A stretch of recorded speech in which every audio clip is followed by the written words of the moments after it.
Welcome to மித்தாஸ் kitchen. இன்றைக்கி செய்ய போகிறது வந்து கசாயம் ஒன்று. இது வந்து சளி, இருமல், கோல்டு எல்லாமே சரியாகும். நாட்பட்ட இருமல் கூட இதில் சரியாகும். தேவையான பொருள் என்னென்னன்றதை இப்போ பார்க்கலாம். இந்த மாதிரி தூதுவளைன்னு சொல்லுவாங்க. இது இந்த மாதிரி இருக்கும். இந்த மாதிரி பூவு கீரையும் அப்படி தான் இருக்கும், முள்ளு முள்ளாக இருக்கும்.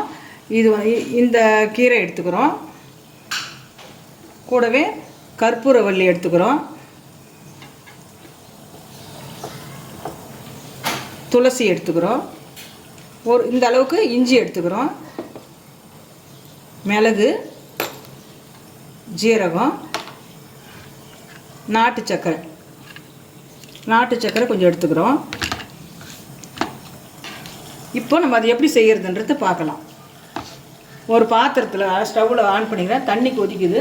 உங்களுக்கு தேவையான அளவுக்கு நீங்கள் தண்ணி வச்சுக்கலாம். நான் வந்து ஒரு 3.5 கிளாஸ் தண்ணி ஊற்றி வச்சுருக்கேன்.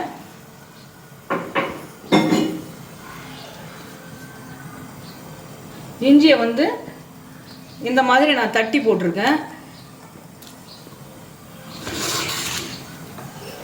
ஜீரகமும் போட்டுருவேன்.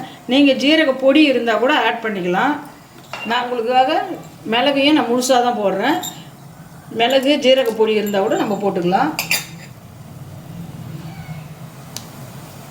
இந்த கீரைங்களாம் தண்ணியில் நல்லா சுத்தமாக அலசிட்டு இந்த மாதிரி போட்டுக்கலாம்.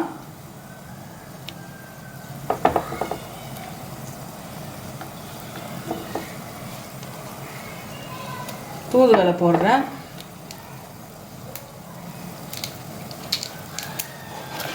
எல்லாமே இது ஹீட்டான பொருள் தான்.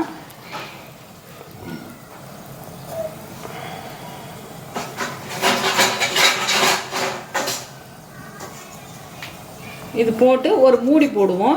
மூடி போட்டு கொதிக்க விடலாம். கொதிச்சோம்னாக்கா அதனுடைய ஸ்மெல்லாம் வெளியே போகாமல் அதுக்குள்ளவே வேகம் அந்த வாசனையும் வெளியே போகாது. அதிலே இருக்குன்றதுக்காக இப்படி மூடி போட்டு வைக்கிறேன். நான் ஒரு 5 to 10 நிமிஷம் கூட கொதிக்க விடலாம். அந்த கசாயம்லாம் அதில் இறங்கும் உள்ளவே அப்படின்றதாக தான் மூடி போட்டு இது பண்ணுறேன் நான்.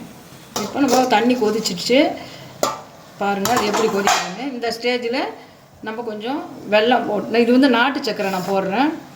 நீங்கள் வேணும்னா வெல்லமும் போட்டுக்கலாம், பனை வெல்லமும் போட்டுக்கலாம். இது வந்து ரொம்ப நேரம் நம்ம ஹை ஃப்ளேமில் வைக்கக்கூடாது. மீடியமாக வச்சுட்டு ஸ்லோவில் வச்சுட்டு இப்படி மூட்டி கொதிக்க வச்சுட்டோமா அந்த மருந்து நம்ம பூரா அந்த தண்ணியில் இறங்கிடும். நம்ம ஃபில்டர் காற்றுல போகாமல் உள்ளவே இருக்குன்றதுக்காக தான் அந்த தட்டு போட்டு மூடுறோம். நம்மளுடைய கசாயம் ரெடி ஆகிடுச்சு.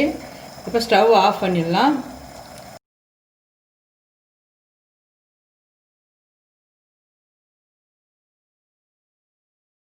தூதுவளை, கற்பூரவள்ளி போட்ட கசாயம் ரெடி ஆகிடுச்சு.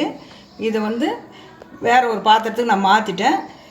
உங்களுக்கு எல்லாருக்கும் இது குடிச்சிங்கன்னா 1 வீக் நீங்கள் கண்டினியூவாக குடிச்சிங்கன்னா இருமல் கண்டிப்பாக நாள்பட்ட இருமல் கூட சரியாயிடும். டெய்லி நீங்கள் ஒரு 50 கிராம் அளவு குடித்தா போதும். குழந்தைங்களுக்கு எல்லாருக்குமே கொடுக்கலாம். நல்லாயிருக்கும். இது கசக்காது.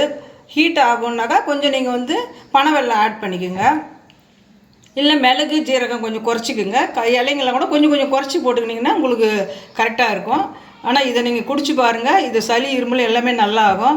இந்த வீடியோ உங்களுக்கு பிடிச்சிருக்கும்னு நான் நினைக்கிறேன். லைக் பண்ணுங்கள், ஷேர் பண்ணுங்கள், கமெண்ட் பண்ணுங்கள். மறக்காமல் மித்தாஸ் கிச்சனுக்கு சப்ஸ்கிரைப் பண்ணுங்கள். தேங்க்யூ.